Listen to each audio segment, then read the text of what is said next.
Salut bien-aimés dans le Seigneur. Nous voulons encore partager la parole du Seigneur avec vous et nous voulons parler aujourd'hui de la Pentecôte.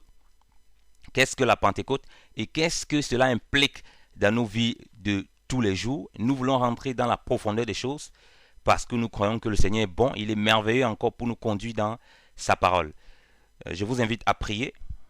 Excellent Père de grâce, nous te bénissons pour ta parole et nous te prions de nous conduire encore et de nous enseigner par ton Saint-Esprit.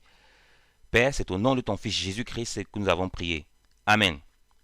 Bien-aimés dans le Seigneur, pour beaucoup d'enfants de Dieu, la Pentecôte est un jour de fête en souvenir de l'effusion du Saint-Esprit qui a eu, si on lit dans la Bible dans Acte 2, on voit qu'il y a la venue du Saint-Esprit, du moins, plus ou moins, la vertu de l'Esprit que le Seigneur, notre Dieu, avait annoncé par la bouche de ses prophètes, notamment par Joël, dans Joël 2.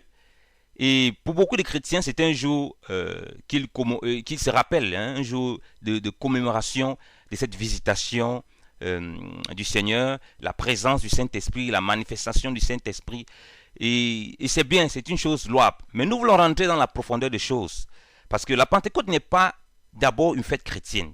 Les chrétiens ont représenté, c'est pas forcément quelque chose de mauvais, représenté les choses de l'Ancien Testament dans la Nouvelle Alliance avec ces fêtes, essayer de représenter ça.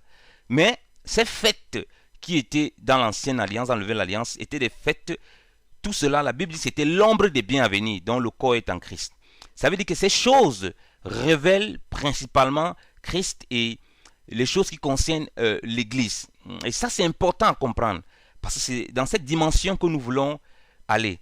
Donc, avant de commencer à aller regarder qu'est-ce que Dieu avait fait le jour de la Pentecôte, lorsque les frères et sœurs étaient assemblés, parce que le Seigneur est ressuscité. Après la résurrection, il a fait 40 jours avec les disciples, et puis il est monté au ciel. Après, ils ont fait 10 jours, ça fait 50 jours.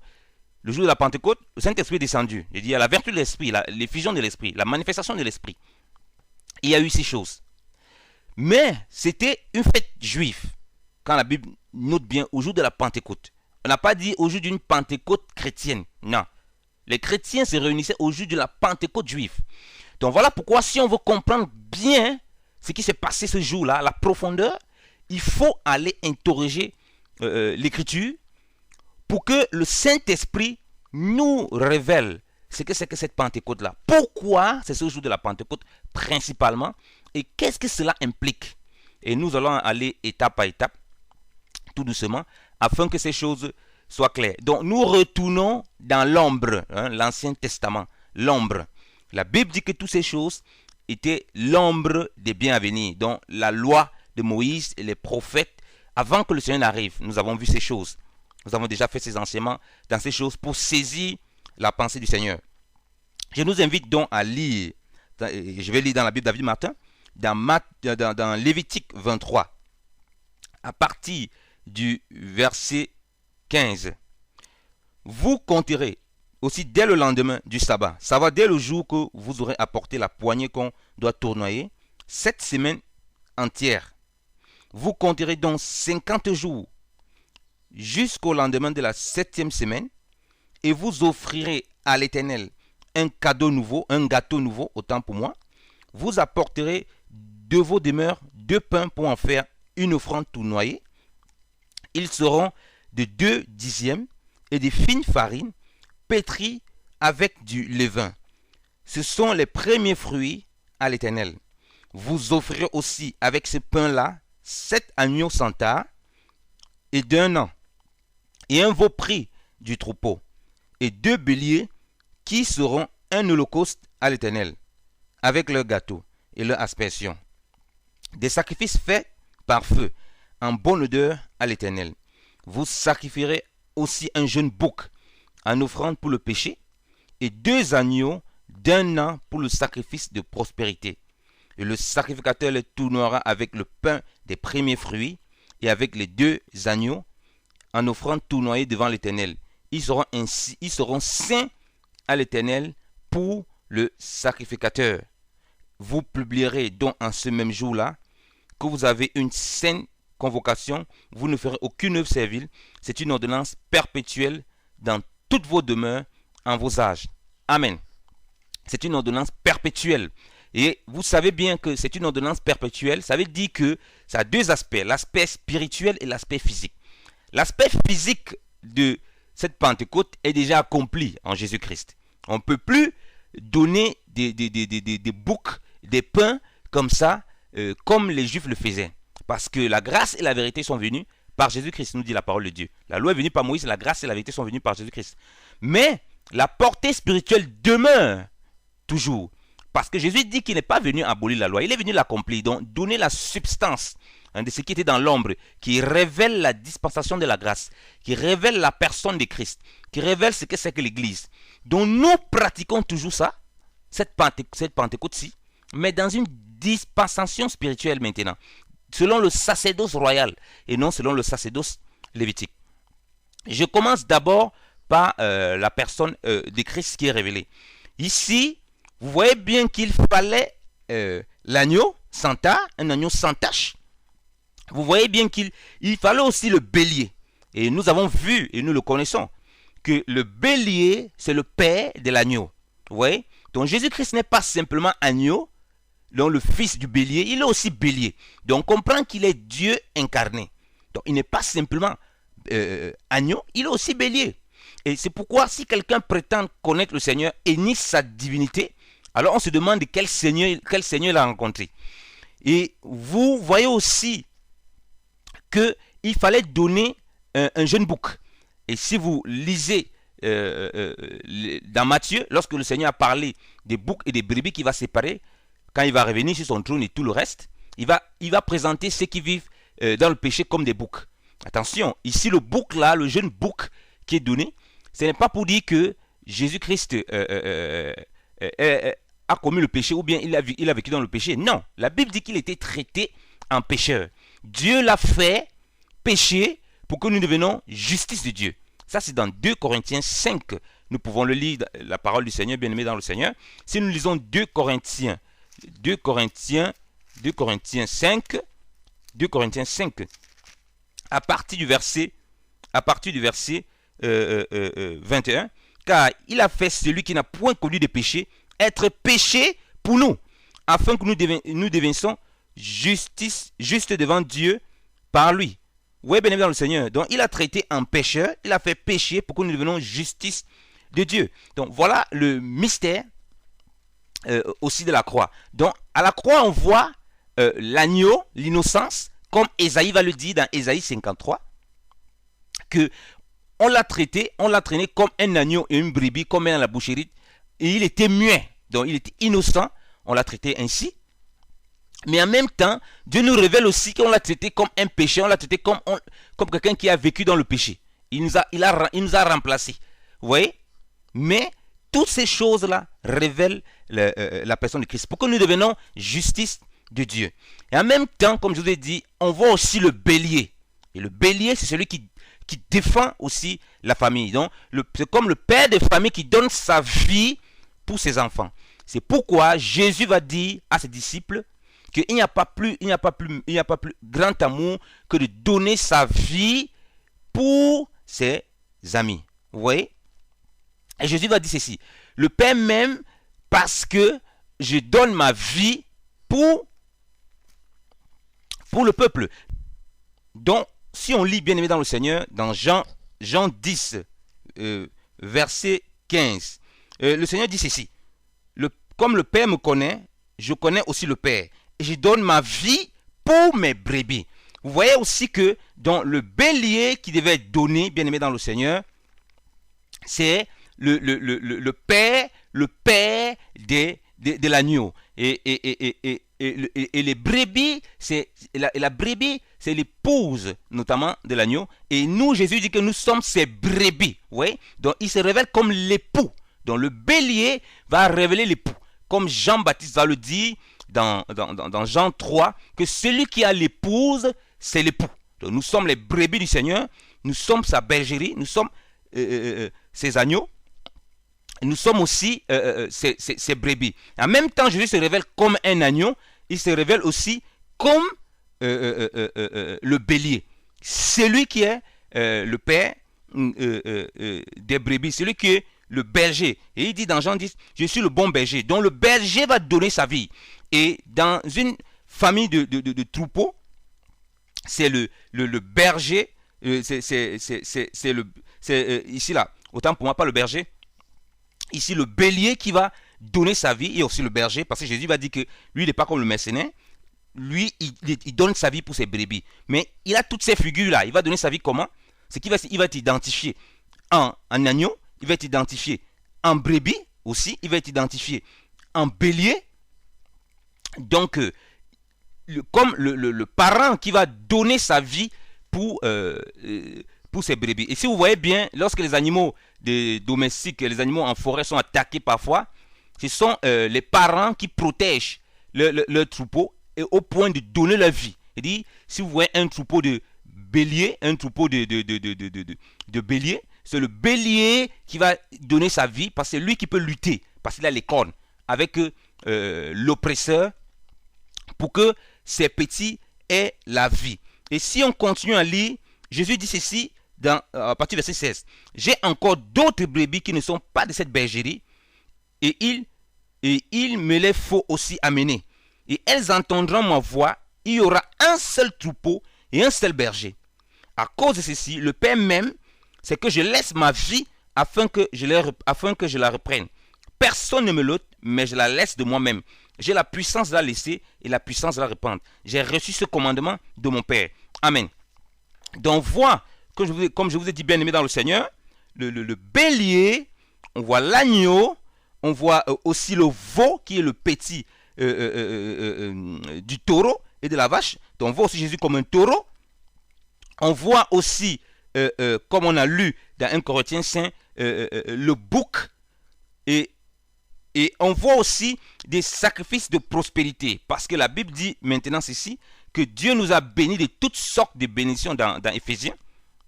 Éphésiens 1, partie verset 3. Dieu nous a bénis de toutes sortes de bénédictions dans le lieu céleste en Jésus-Christ. Et bénédictions spirituelles. Donc on commence à comprendre la portée, la richesse que nous avons en Jésus-Christ avec cette Pentecôte que Dieu demandait aux enfants d'Israël. Maintenant, regardons maintenant l'aspect qui nous concerne premièrement en tant qu'enfant de Dieu. Il dit au verset 16, nous sommes toujours dans Lévitique, nous sommes dans Lévitique 23, que on devait offrir à l'Éternel et ça devait être un gâteau nouveau, comme une nouvelle vie. La Bible dit dans 2 Corinthiens toujours que si quelqu'un est en Christ, c'est une nouvelle création. Les choses anciennes sont passées. Voici, toutes choses sont devenues nouvelles et ces choses-là sont de Dieu. Alléluia. Donc en Jésus-Christ maintenant, voilà pourquoi on voit le nouveau gâteau. On ne voit plus l'ancien gâteau. Donc c'est quelque chose de nouveau qui est dans le Seigneur. Et remarquez bien quelque chose. Paul dit dans Romains 12, que offrez vos corps à Dieu comme des sacrifices vivants. Cela sera un culte agréable à Dieu. Donc vous comprenez que maintenant il ne s'agit plus pour nous d'offrir des gâteaux physiques, donc d'offrir des soi-disant offrandes du prophète, offrandes de ceci, parce que beaucoup de prédicateurs ont pris ça, ces choses-là, ils ont transformé ça en argent et en choses matérielles, alors qu'il s'agit principalement du Seigneur et ensuite du chrétien. Vous comprenez bien aimé dans le Seigneur? Et là, Dieu permettait quelque chose, regardez bien, Dieu permettait au verset 17, qu'il pouvait apporter cela avec du pétri avec du levain. Alléluia. Remarquez bien, ça ne veut pas dire qu'il faut vivre dans le péché. Dieu tolérerait maintenant qu'on puisse s'approcher de lui, parce que nous ne sommes pas parfaits. Vous voyez? Et c'est ce que la parole de Dieu nous révèle dans Hébreu 4. Si on lit Hébreu 4, bien aimé dans le Seigneur, la parole de Dieu nous dit ceci dans Hébreu 4. Hébreu 4 nous dit, Hébreu 4, si on lit Hébreu 4, bien aimé dans le Seigneur, que nous dit la parole du Seigneur? Hébreu 4 nous dit ceci, à partir du verset 14. Puisque donc que nous avons un souverain et grand sacrificateur, Jésus le Fils de Dieu, qui est entré dans les cieux, tenons ferme notre profession. Car nous n'avons pas un souverain sacrificateur qui ne puisse avoir compassion de nos infimités, mais nous avons celui qui a été tenté comme nous en toutes choses, excepté le péché. Allons donc avec assurance au trône de la grâce, afin que nous obtenions miséricorde et que nous trouvions grâce pour être aidés dans le besoin. Amen. Donc vous voyez que aussi la Pentecôte révèle ça. Dieu dit voilà, Dieu sait que nous sommes faillibles, nous avons maintenant accès auprès du Père dans un même esprit par Jésus-Christ. Et le sang de Christ nous purifie de tout péché. Donc Dieu sait que lorsqu'on se donne à lui, nous sommes faillibles. Nous avons des défauts, ou bien nous pouvons commettre une erreur. Et là, il tolère à cause du sang de Christ. Et quand on voit ça, on voit aussi le sacrifice de Christ dont nous devons nous offrir totalement. Il s'agit maintenant de nos vies, bien-aimés dans le Seigneur. Il ne s'agit pas simplement de s'asseoir, de boire et de manger. Donc si la Pentecôte est simplement pour toi, mon frère, ma soeur, un jour où tu t'assois, tu passes le temps à te rappeler que le Saint-Esprit est venu et tu fais toutes sortes de gymnastiques, tu fais toutes sortes de prières, parce qu'il y a même des personnes qui s'enferment. Pendant 10 jours, hein, bien-aimés dans le Seigneur, en attendant le jour de la Pentecôte, espérant qu'ils vont recevoir le Saint-Esprit. Mais ils ne comprennent pas l'implication de ces choses-là. Vous voyez? Et comprendre aussi, par exemple, remarquez bien que lorsque Jésus voulait être livré, on a donné un bandit. Les Juifs ont réclamé que non, mieux tu nous donnes un meurtrier, que Jésus prenne la place de ce meurtrier. Et c'est exactement ce qui se passe quand Jésus a été identifié au bouc. Donc ces choses doivent être réelles dans notre vie. Est-ce que c'est la vie de crucifixion qui est manifestée dans nos vies? Est-ce qu'on s'approche de Dieu? Est-ce qu'on s'offre comme des pains? Comme des pains là, comme ça là, même si on a les défauts, le but c'est de s'offrir premièrement. Et le sang du Seigneur Jésus-Christ est là pour nous purifier, pour nous laver, pour nous sanctifier et pour nous présenter saints, irréprochables devant le Seigneur. C'est pour ça que le Seigneur dit dans Lévitique 23, verset 20, où nous sommes toujours, notre texte de base, que nous serons saints, ils seront saints à l'Éternel pour le sacrificateur. Donc toutes les choses qu'il fallait donner, ce seraient les choses saines au Seigneur. Alléluia. Que le Seigneur de Dieu nous aide à comprendre encore sa parole. Donc ça c'est le premier aspect que nous pouvons voir de ce que Dieu avait demandé au jour de la Pentecôte. Je répète encore, excusez-moi si je répète parce que tout le monde ne comprend pas les choses aussi facilement. Ce jour de la Pentecôte, ces Juifs devaient offrir à l'Éternel un gâteau nouveau. On voit la nouvelle création, la nouvelle vie. Et ils devaient apporter, en faisant une offrande tournoyée d'un dixième de farine pétrie avec du levain. Ce sont les premiers fruits à l'Éternel. Donc nous, on comprend que par là, que nous ne sommes pas parfaits. Comme Jean va le dire dans 1 Jean 1, si nous disons que nous n'avons pas de péché, nous sommes menteurs, il n'y a point de vérité en lui. Et nous pouvons même le lire dans 1 Jean 1. Donc nous ne sommes pas parfaits, nous avons des défauts, mais le sang de Christ nous purifie de tout péché. Si nous lisons 1 Jean 1, et nous lisons à partir du verset 5. Or, c'est ici la déclaration que nous avons entendue de lui, et que nous annonçons savoir, que Dieu est lumière, et qu'il n'y a en lui nulle ténèbre. Si nous disons que nous avons communion avec lui, et que nous marchons dans les ténèbres, nous mentons, et nous n'agissons pas selon la vérité. Mais si nous marchons dans la lumière, comme Dieu est la lumière, nous avons communion avec l'un l'autre, et le sang de son Fils Jésus-Christ nous purifie de tout péché. Si nous disons que nous n'avons point de péché, nous nous séduisons nous-mêmes et la vérité n'est point en nous. Si nous confessons nos péchés, il est fidèle et juste pour nous pardonner nos péchés et nous nettoyer de toute iniquité. Si nous disons que nous n'avons point de péché, nous le faisons menteur et sa parole n'est point en nous. Amen.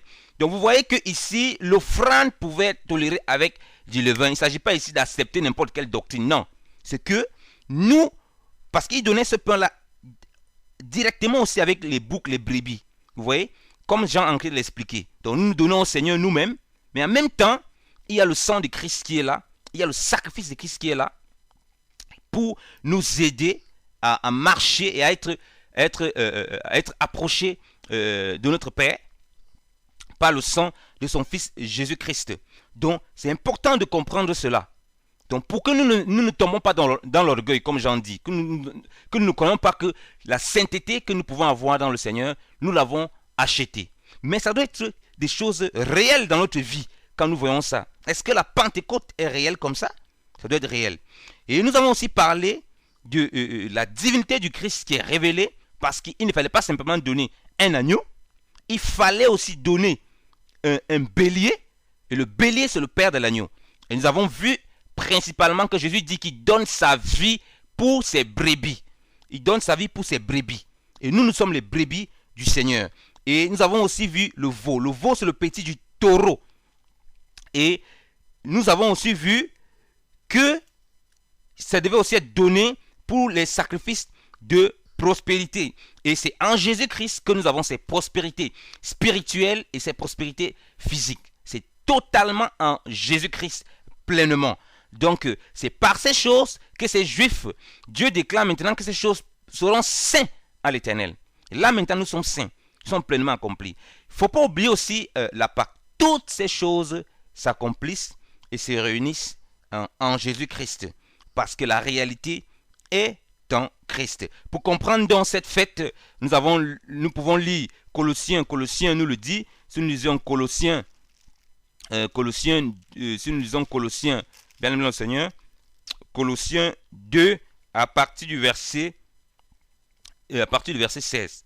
Que personne dont ne vous condamne pour le manger, pour le boire, ou pour la distinction d'un jour de fête, ou pour un jour de nouvelle lune, ou pour les sabbats, lesquelles choses sont l'ombre de celles qui étaient à venir, mais le corps en est en Christ. Et Paul, avant de dire ça, dit que Jésus-Christ a effacé l'acte des ordonnances qui nous condamnaient, si on lit à partir du verset 14, et a effacé l'obligation qui était, à partir du verset 13 même, et lorsque vous étiez morts dans vos offenses, et dans le propice de votre chair, il vous a vivifié ensemble avec lui, vous ayant gratuitement pardonné toutes vos offenses, ayant effacé l'obligation qui était contre nous, laquelle consistait en des ordonnances, et nous était contraire, et laquelle il a entièrement aboli, l'ayant attaché à la croix, ayant dépouillé les principautés et les puissances qu'il a produites en public, qu'il a exposées en spectacle, triomphant d'elles en la croix.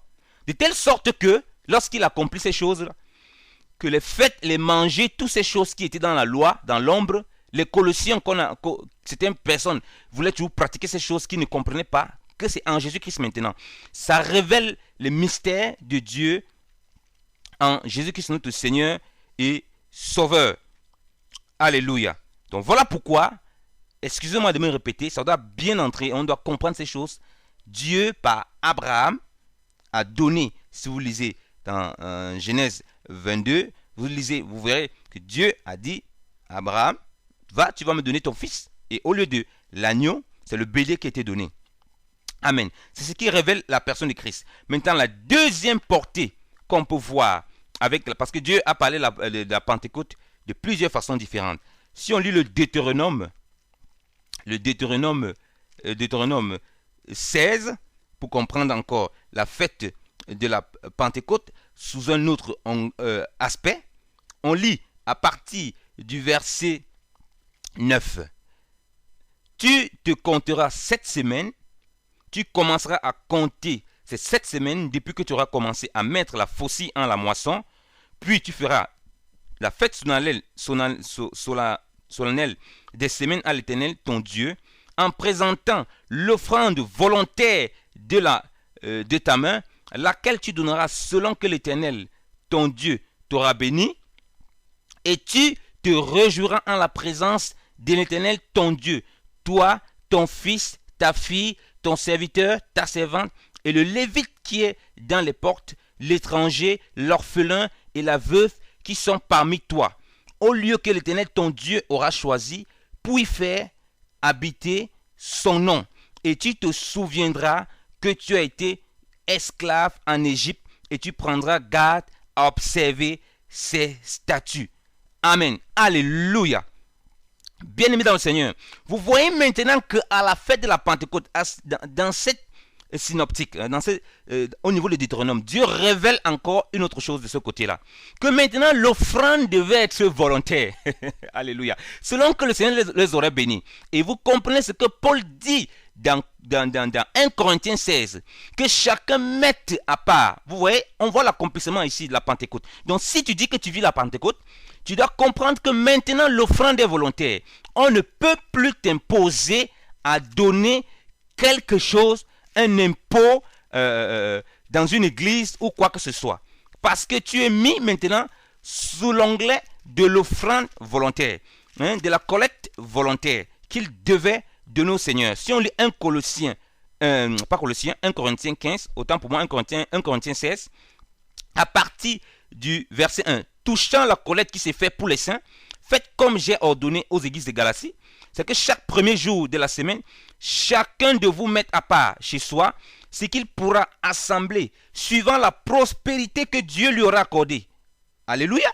Afin que lorsque je viendrai, les collectes ne soient point à faire. Amen. Donc, ici, à la Pentecôte, Dieu dit maintenant, pour la fête de la Pentecôte, qu'il fallait faire l'offrande volontaire. Et c'est exactement ce qui est accompli dans l'église primitive. La collecte pour les frères et sœurs, c'était l'offrande volontaire selon ce que Dieu avait béni chacun, selon la prospérité et la prospérité de tout un chacun. C'est pourquoi, rappelons-nous que nous avons lu dans Lévitique 23, il y avait l'agneau pour la prospérité qui était en Jésus-Christ. La prospérité maintenant c'était en Jésus-Christ, selon que Dieu nous aura donné. Voilà pourquoi on ne peut plus t'imposer, frère, ma soeur, de payer un impôt, de payer quoi que ce soit. Tu es libre en Jésus-Christ. Et vous comprenez maintenant qu'ils devaient se réjouir dans la présence de l'Éternel, ces enfants d'Israël, avec leurs filles, avec leurs fils, avec les serviteurs, avec les servantes, avec les Lévites, avec l'étranger, avec l'orphelin, avec la veuve. De telle sorte qu'il n'y avait plus, en réalité, il n'y avait plus d'étrangers. Alléluia. Que nous dit la Bible dans Éphésiens 2? La Bible nous dit ceci. Vous qui étiez étrangers aux promesses. Alléluia. Nous étions des étrangers. Nous sommes maintenant greffés à Jésus-Christ. Si nous lisons Éphésiens 2, alléluia. Merveilleux Saint-Esprit. Éphésiens 2, pour comprendre ces choses, bien aimés dans le Seigneur, ce que la parole de Dieu nous dit. Alléluia. Il dit à partir du verset 11. C'est pourquoi souvenez-vous que vous étiez autrefois gentils en la chair et qui étiez appelés prépuces par celle qui est appelée la circoncision faite de la main en la chair, étiez en ces temps-là hors de Christ, n'ayant rien de communion avec la République d'Israël, étant étrangers aux alliances de la promesse, n'ayant point d'espérance, étant sans Dieu dans le monde. Mais maintenant, par Jésus-Christ, vous qui étiez autrefois loin, êtes approchés par le sang, celui qui est notre Père, qui des deux ayant fait un, ayant rompu la clôture de la paroi mitoyenne, ayant aboli en sa chair l'inimitié, savoir la loi des commandements qui consiste en ordonnance, afin qu'il créa les deux en soi-même pour être un homme nouveau, en faisant la paix, et qui réunit les uns et les autres pour former un corps devant Dieu par la croix, ayant détruit en elle l'inimitié. Étant venu, il a évangélisé la paix à vous qui étiez loin et à ceux qui étaient près, car nous avons par lui les uns les autres accès auprès du Père en un même esprit. Vous n'êtes donc plus des étrangers, alléluia, ni des gens du dehors, mais les concitoyens des saints et les domestiques de Dieu, alléluia, étant édifiés sur le fondement des apôtres et des prophètes, et Jésus-Christ lui-même étant la maîtresse pierre du coin, et en qui tout l'édifice posé et ajusté ensemble s'élève pour être un temple saint au Seigneur, en qui vous êtes édifiés ensemble pour être un tabernacle de Dieu en esprit. Alléluia. La Bible dit que vous êtes maintenant devenus serviteurs. Voilà pourquoi ces Juifs se réjouissaient avec les serviteurs, se réjouissaient avec les servantes. Mais vous n'êtes pas simplement aussi des serviteurs. Vous étiez des étrangers. Vous êtes maintenant devenus les gens de la maison de Dieu. Ça vous appartient maintenant. Alléluia. Ce n'est plus une histoire d'un homme. Ce n'est plus une histoire d'une femme. Ce n'est plus une histoire d'un clan. Ce n'est plus une histoire d'une tribu. Ce n'est plus une histoire d'une nation. C'est maintenant votre histoire à vous. Vous avez été greffés comme ça. Vous étiez des étrangers. Vous étiez sans Dieu, donc vous n'avez pas de père. Maintenant, Dieu, maintenant, par Jésus-Christ, vous avez un père. Vous voyez, voilà pourquoi il y avait l'orphelin. Ceux qui étaient veufs, que nous révèle le veuvage, ils n'avaient plus de mari. Vous voyez, maintenant, vous avez un époux, Jésus-Christ de Nazareth. Alléluia. Alléluia. Pour les veuves. Et maintenant, il dit ceci, que, et aussi, vous n'étiez pas des Lévites. Donc, vous ne pouvez pas travailler dans la maison de Dieu. Alléluia. Maintenant, vous êtes le sacerdoce royal. Alléluia. Vous travaillez maintenant. C'est pourquoi on voit donc dans le Deutéronome 16 toutes ces choses accomplies. Mais aujourd'hui, beaucoup de chrétiens bien-aimés dans le Seigneur ne comprennent pas ces choses. On a remis le sacerdoce lévitique chez les chrétiens. Il y a un clan de personnes qui partagent la parole de Dieu et le reste ne font pas partie du sacerdoce. Et c'est exactement ce qui se passe. Frère, maintenant, ma soeur, tu n'es plus étranger aux promesses. Mon frère, tu n'es plus étranger aux promesses. Et cette parole est véritable. Et Paul dit ceci aux bien-aimés dans le Seigneur, merveilleux Saint-Esprit, dans Galates, qu'il n'y a plus don en Jésus-Christ. Et on comprend l'accomplissement de cette prophétie. Quand il dit dans Galates 3, à partir du verset 26, parce que vous êtes tous enfants de Dieu. Non, à partir du verset 25. Mais la foi étant venue, nous ne sommes plus sous ce conducteur, c'est-à-dire la loi. Bon, commençons à partir du verset 24. La loi a donc été notre conducteur pour nous amener à Christ, afin que nous puissions justifier par la foi. Mais la foi étant venue, nous ne sommes plus sous ce conducteur, parce que vous êtes tous enfants de Dieu par la foi en Jésus-Christ. Car vous tous qui avez été baptisés en Christ, vous avez revêtu Christ. Or où il n'y a ni juif, ni grec, ni esclave, ni libre, ni mâle, ni femelle, car vous êtes tous en Jésus-Christ. Si vous êtes de Christ, vous êtes dans la semence d'Abraham et héritier selon la promesse. Alléluia. Amen. Dans le Deutéronome, bien-aimé dans le Seigneur, nous révèle ce mystère qui est en Jésus-Christ. Le Deutéronome, chapitre 16, principalement en ce qui concerne la Pentecôte, bien-aimé dans le Seigneur. Est-ce que c'est une réalité dans nos vies, bien-aimés dans le Seigneur? Oh, mes frères, mes sœurs, voilà pourquoi il devait avoir l'effusion de l'Esprit, pour que ces choses soient réelles. Donc, quand Dieu dit dans la bouche de Joël, donc avant de commencer à aller lire Joël 2, 28, au dernier jour, je répandais mon esprit, tout ça, c'est une prophétie qui s'accomplit en la Pentecôte, parce que la Pentecôte révèle tout le mystère de l'Église, tout le mystère de Dieu, tout le mystère que Dieu a caché de tout temps. Comme Paul va le dire dans Ephésiens 3, que le mystère caché de tout temps, que les gentils sont co-héritiers avec Christ, qui n'étaient pas annoncés, qui n'étaient pas connus des prophètes d'avant la grâce. Donc, ils ne comprenaient pas ce que c'est à nous que Dieu a révélé. Et vous voyez aussi un autre aspect de la Pentecôte, un aspect encore beaucoup plus élevé. Remarquez que c'est après 7 semaines. Et vous voyez ici que c'est dans la plénitude de l'acquisition du royaume. Ici, on voit l'éternité. Le chiffre 7 est un chiffre qui montre toujours un chiffre de l'absolu. Par exemple, vous allez voir les 7 coupes de la colère de Dieu, la 7e trompette et le mystère de Dieu va être révélé. Quand Paul parle du mystère de Dieu qui va être révélé, il y a le mystère de l'iniquité, il y a aussi l'enlèvement à la 7e trompette, l'église va être enlevée. Il y a aussi les 7 jours de la création, les 6 jours de la création, le 7e jour Dieu s'est reposé. Il y a aussi les 7 jours où les enfants d'Israël ont tourné autour de Jéricho et tout ça. Donc le chiffre 7 révèle toujours soit les âges de l'église, soit aussi la plénitude de la révélation de Dieu. Et une fois les 7 semaines accomplies, parce que la Pentecôte va aussi révéler la finalité de l'œuvre de Dieu, c'est-à-dire qu'on sera pleinement avec le Seigneur. Et il n'y aura plus effectivement ça. On sera pleinement dans le royaume de Dieu. Jésus va dire, nous serons comme des anges dans les cieux. Donc il n'y aura plus père, enfant, mère. Non, nous serons comme des anges dans les cieux. Et c'est aussi cette révélation que la Pentecôte nous donne. Après les 7 semaines qui sont passées, vivant sur la terre, donc que la plénitude, que les âges de l'église se soient accomplis donc pleinement, et puis les différentes dispensations, et puis on va acquérir le royaume de Dieu parfaitement et pleinement. Alléluia. Donc c'est important de comprendre déjà ça avant d'aller lire, avant d'aller prendre Joël.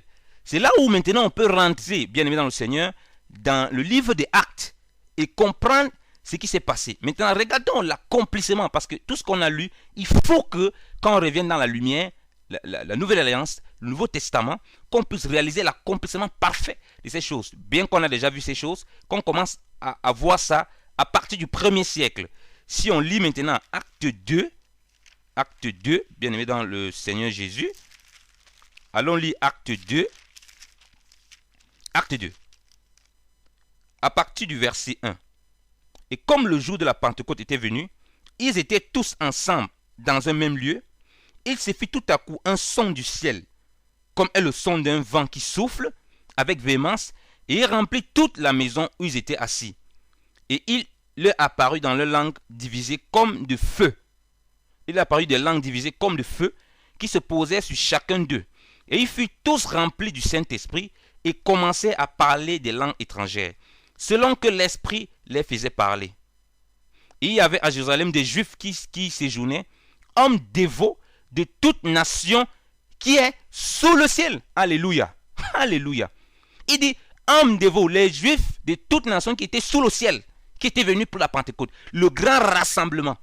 Vous voyez, le plus grand rassemblement, ce sera l'éternité, hein, lorsqu'on sera avec le Seigneur. Comme je vous ai parlé de la Pentecôte, révèle principalement le second degré, c'est ça. Mais le premier degré, c'est déjà cette vie chrétienne que nous avons en Jésus-Christ. Donc, toutes les nations, de toutes nations sur le ciel, dont les Juifs qui étaient de partout. Et ces bruits ayant fait une multitude, autant pour moi, et ces bruits ayant été faits, une multitude vint ensemble, qui fut tout ému de ce que chacun les entendait parler en sa propre langue. Il en était donc tout surpris et s'en étonnait, disant l'un à l'autre, voici, tous ceux-ci qui parlent, ne sont-ils pas galiléens? Comment donc chacun de nous les entendons nous parler la propre langue du pays où nous sommes nés? Parthes, Mèdes, Élamites, et nous qui habitons les uns dans la Mésopotamie, les autres en Judée et en Cappadoce, et au pays du Pont, et en Asie, et en Phrygie, et en Pamphylie, et en Égypte, vous voyez, l'Égypte et l'Afrique, et dans ces quartiers de la Libye, l'Afrique encore, qui sont près des Cyrénées, et nous qui demeurons à Rome, tant juifs que prosélytes, crétois et arabes, vous voyez, aussi les arabes, nous les entendons parler chacun en notre langue des merveilles de Dieu. Et ils étaient donc tous étonnés et ils ne savaient que penser, disant l'un à l'autre, que veut dire ceci? Alléluia. Donc Dieu nous révèle ici que toutes les nations, Dieu n'a oublié personne, frère. L'évangile, ce n'est pas pour les blancs. L'évangile, ce n'est pas pour les Chinois. L'évangile, ce n'est pas pour les Arabes. L'évangile, c'est pour toutes les nations. Voilà pourquoi Dieu a donné rendez-vous aux nations par ses Juifs. Ils étaient de partout, bien aimés dans le Seigneur. Donc c'est important de comprendre ces choses de la Pentecôte. Il ne s'agit pas simplement de regarder l'aspect de l'esprit qui est venu, mais de regarder l'implication, frère. Parce qu'aujourd'hui, les gens se réunissent par club. Ils ne sont pas avec les veuves, les orphelins, les pauvres, les étrangers. Jésus dit ceci. Si toi, tu ne donnes que la nourriture à ceux qui peuvent te rembourser. Tu ne donnes pas ça aux pauvres, tu ne donnes pas ça aux impotents, à ceux qui ne peuvent pas te rembourser. Qu'est-ce que tu fais de plus? Tu ne fais rien de plus. Donc, les gens venaient de partout, parce que Dieu voulait rassembler les nations. Voilà pourquoi l'église ne peut pas être un club clanique. On ne peut pas faire des clans. L'église n'appartient pas aux blancs. Il ne s'agit plus d'une histoire de blancs, une histoire de noirs. Parce que beaucoup de gens qui disent que les blancs qui ont amené l'évangile, c'est faux. Dieu a donné l'évangile à tout le monde. Il y avait aussi des Africains, il y avait des Arabes et des Égyptiens. Donc Dieu n'a lésé personne, frère bien-aimé dans le Seigneur, dans cela. Et c'était à eux maintenant de recevoir le feu de l'esprit qu'ils ont reçu et d'aller le propager là où ils venaient. Alléluia. Voilà maintenant pourquoi Dieu a donné les langues. Parce que beaucoup de gens ne comprennent pas. Ils disent, oh, les langues sont venues, ils ont commencé à parler, et puis parler d'autres langues. Le but, ce n'est pas que les gens parlent le langue blablabla. Non, ce n'est pas ça le but. C'est de révéler, d'accomplir la prophétie biblique. Parce que l'évangile est donné à toutes les nations. Donc il faut qu'ils les entendent dans les différentes langues. premièrement. Donc c'est l'accomplissement premièrement de la prophétie que nous avons lue. Les étrangers qui étaient réunis, comme on lit dans le Deutéronome 16, l'orphelin, tout ça, ils ne parlaient pas tous l'hébreu. Mais ils devaient se réjouir ce jour. Ça veut dire que tous les langues de ces étrangers devaient être compris. Dieu est donc passé par ces juifs qui étaient dans toutes les nations, répandus dans les nations, pour révéler ce mystère, pour accomplir ce mystère, bien aimé dans le Seigneur. Voilà pourquoi on ne peut plus faire des distinctions dans le corps de Christ, des races, des couleurs, des sexes. On ne peut plus faire ça. Non, on ne peut plus du tout. On est maintenant un seul corps. Nous sommes les membres du corps de Christ. Alléluia. C'est très important à comprendre cela. Donc, appliquons-nous à vivre ces choses dans notre vie de tous les jours, bien aimés dans le Seigneur, sans chercher à comprendre les choses de façon charnelle et non de façon spirituelle. Est-ce que notre vie est une vie de Pentecôte? Est-ce qu'on est réellement en communion avec les frères et sœurs sans distinction de race, ou bien on continue à nous accrocher à des dénominations, on continue à nous accrocher à des coutumes, on continue à nous accrocher à notre pasteur, à certains frères, au lieu que nous vivons la véritable communion par l'Esprit en Jésus-Christ, sans distinction de race, sans distinction de couleur, sans distinction de sexe, bien aimé dans le Seigneur Jésus. C'est pour ça que les langues ont été données. Donc, ceux qui veulent et qui continuent à penser que c'est le fait de parler en langue, ou bien à parler le charabia, qui veut dire qu'ils ont reçu le Saint-Esprit, ils sont remplis du Saint-Esprit, sont complètement à côté de la plaque. Parce que le Saint-Esprit est venu déjà, et il fait parler la langue pour accomplir déjà cette prophétie-là. Et les langues n'ont pas été données pour les croyants. Ce qui était donné pour ceux qui croient, c'est la prophétie. Donc, les langues sont là, déjà là pour les incrédules, les gens qui doutent. Les gens qui n'ont même pas l'assurance. Est-ce que Paul va expliquer? Et les langues aussi, comme j'ai dit, c'était pour l'accomplissement de la prophétie biblique. Parce que Dieu dit aussi qu'il va parler aux Israélites par une langue étrangère. Parce que ils ne seront pas ce que Dieu est en train de faire. Ils seront rebelles aux choses de Dieu. Et Dieu va leur parler maintenant par une langue étrangère. Ici, et ce que Paul explique dans 1 Corinthiens 14. Il dit ceci. Lisons 1 Corinthiens 14, verset 21. Il est écrit dans la loi: je parlerai à ce peuple pas des gens d'une autre langue et pas de lèvres étrangères. Et ainsi il dit: ils ne m'entendront point, dit le Seigneur. C'est pourquoi les langues sont un signe non point aux croyants, mais aux infidèles. La prophétie, au contraire, est un signe non point aux infidèles, mais aux croyants. Donc vous voyez bien aimé dans le Seigneur. Et c'est écrit où? C'était une prophétie qui est donnée non seulement dans la loi, dans le Deutéronome, dans Ésaïe, dans Jérémie. Si on lit Ésaïe 28, verset 11 à 12, Ésaïe 28, verset 11 à 12, parce qu'il y a des personnes, ils pensent que c'est, ils parlent en langue, machin, ils disent, ah non, nous on a le Saint-Esprit, ils sont remplis du Saint-Esprit. Ils ne saisissent pas les mystères de Dieu. Si on lit 11, à partir du 11, je vais me lire à partir du verset 9. À qui enseigneront-on la science, la connaissance? Et à qui ferait-on entendre l'enseignement? Ils sont comme ceux qu'on vient de sévrer et de retirer de la mamelle. Car il faut leur donner commandement après commandement, commandement après commandement, ligne après ligne, ligne après ligne, un peu ici, un peu là. C'est pourquoi il parlera à ce peuple-ci avec bégaiement des lèvres et une langue étrangère. Il lui avait dit: c'est ici le repos, que vous donniez du repos à celui qui est lassé, et c'est ici le soulagement. Mais ils n'ont point voulu écouter. Parce que ces Juifs s'est détourné de la voix du Seigneur. Il dit: voilà, je vais vous parler pour vous annoncer les mystères de Dieu. Quand le Christ va se manifester, se révéler, celui qui va accomplir parfaitement ma volonté, le Seigneur Jésus, le Fils de Dieu. Et il dit, il va parler à ce peuple, comme on l'a lu dans 1 Corinthiens, dans 1 Corinthiens 14, par des langues étrangères, pour qu'ils comprennent ces mystères. Donc c'est une prophétie qui est d'abord accomplie. Donc Dieu va faire d'une pierre deux coups, enfin même d'une pierre plusieurs coups au jour de la Pentecôte. Donc il y a plusieurs prophéties qui vont s'accomplir. Je ne dis pas que parler des langues est mauvais. Vous voyez? Mais le problème, c'est que les gens ont pris ça pour identifier ça à la présence du Saint-Esprit, ce qui n'est pas vrai. Ils n'ont pas compris la prophétie biblique. C'est là pourquoi il faut comprendre la prophétie biblique, bien aimé dans le Seigneur. Ce n'est pas le fait que tu parles, ça qui prouve que tu as le Saint-Esprit. Il faut être rempli de l'Esprit permanemment. Et c'est ça que Paul va expliquer. Que soyez toujours dans Éphésiens. Si on lit Éphésiens, bien aimé dans le Seigneur, si on lit Éphésiens 5, qu'est-ce que nous dit l'Écriture? Éphésiens 5, à partir du verset 18. Et ne vous enivrez point de vin, dans lequel il y a de la dissolution, mais soyez remplis de l'Esprit, vous entretenant par des psaumes et des cantiques et des chansons spirituelles, les chantant et psalmodiant de votre cœur au Seigneur. Amen. Donc soyez remplis de l'Esprit. Donc inutile de dire j'ai été baptisé du Saint-Esprit, j'ai été baptisé du Saint-Esprit. Si tu n'es pas rempli de l'Esprit, comment on connaît quelqu'un qui est rempli de l'Esprit?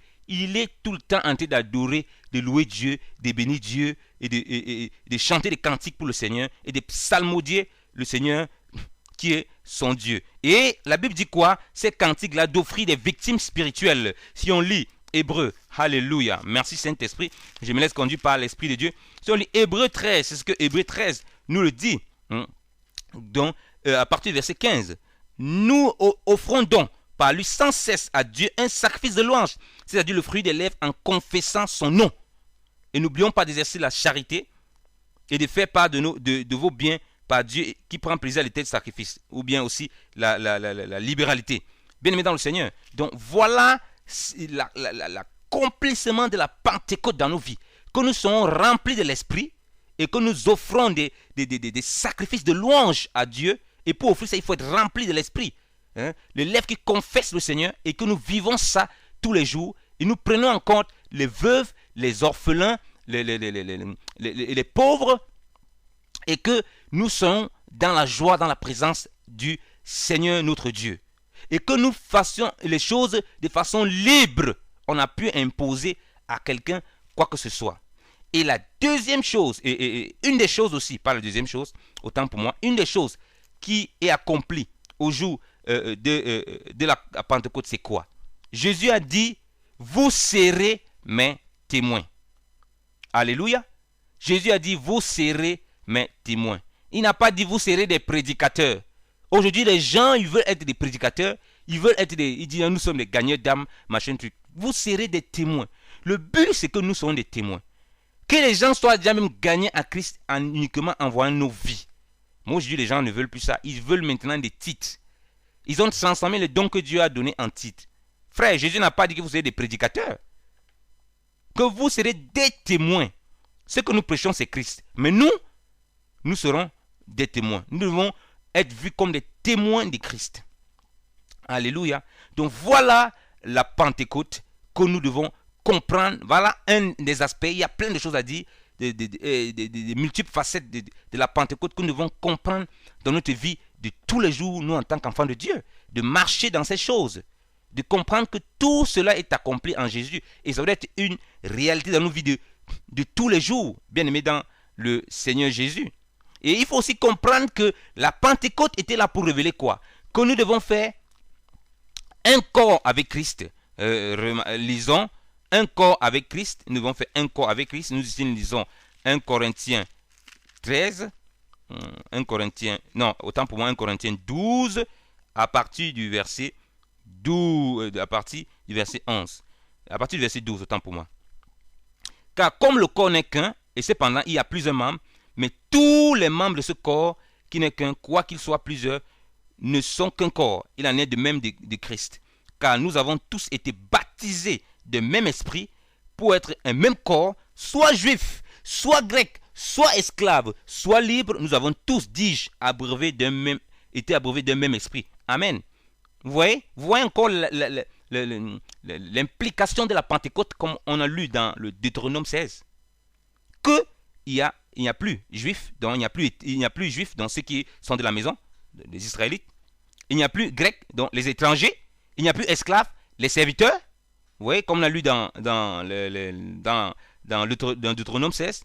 Il n'y a plus qu'une question de libre. Vous voyez, nous sommes tous maintenant un seul corps avec lui. Et étant abreuvés d'un même esprit. Donc c'est ça qui doit nous animer. Donc, quand on voit le racisme, au milieu des chrétiens. Il y a du racisme chez les chrétiens, du tribalisme, des églises blanches. J'entends les gens dire que nous avons l'église brésilienne. Ça veut dire quoi, cette église brésilienne? Le corps de Christ n'est pas brésilien, église européenne. Ça, c'est quoi ça? Quand on voit, on dit église africaine. Hein? On connaît une église africaine là-bas. Église, ça veut dire quoi? Église congolaise. Ça n'existe pas. Tout ça, c'est du sectarisme que vous avez amené dans la maison du Seigneur. Donc, changeons ces choses, bien évidemment, au Seigneur. Et comprenons l'implication de ces trucs en Jésus-Christ. Nous ne pouvons plus identifier le corps de Christ avec ces choses. Église des Blancs. Je vois des Noirs, j'entends souvent des Noirs qui disent non, je m'en vais dans une église des Blancs. Ça veut dire quoi ça, église des Blancs, bien évidemment, au Seigneur? Nous ne nous rendons pas compte, mais nous véhiculons beaucoup de racisme. Quand tu vas te rassembler avec des frères, tu ne peux pas regarder s'ils sont noirs ou ils sont blancs. Maintenant, il y a des noirs, il y a des gens qui ont une tendance à faire des choses. Par exemple, les noirs, où il y a beaucoup de bruit, parce qu'ils aiment quand c'est bouillant avec le bruit. Et il y a les blancs qui n'aiment pas ce genre de choses. Et ils vont donc identifier que ça c'est église des blancs, c'est église. Non, il n'y a plus ça, frère. Ce n'est plus ça qui doit nous animer. Vivons la véritable Pentecôte tous les jours, frère. Il n'y a plus ni juif, ni grec, ni esclave, ni femelle, ni mâle, ni veuve, ni orphelin. Nous sommes tous en Jésus-Christ. Nous avons un seul Dieu et Père, en Jésus-Christ, un seul Seigneur, qui est Jésus-Christ lui-même. Que notre Dieu nous bénisse abondamment, bien-aimés dans le Seigneur. Comprenons ces choses et mettons-les en pratique. Inutile de jeûner et de prier pour demander que aujourd'hui c'est la Pentecôte. Seigneur, je vais te visiter pour vivre une Pentecôte. Mais que nous pratiquons ces choses physiquement tous les jours. Que le Seigneur notre Dieu vous bénisse abondamment. Amen.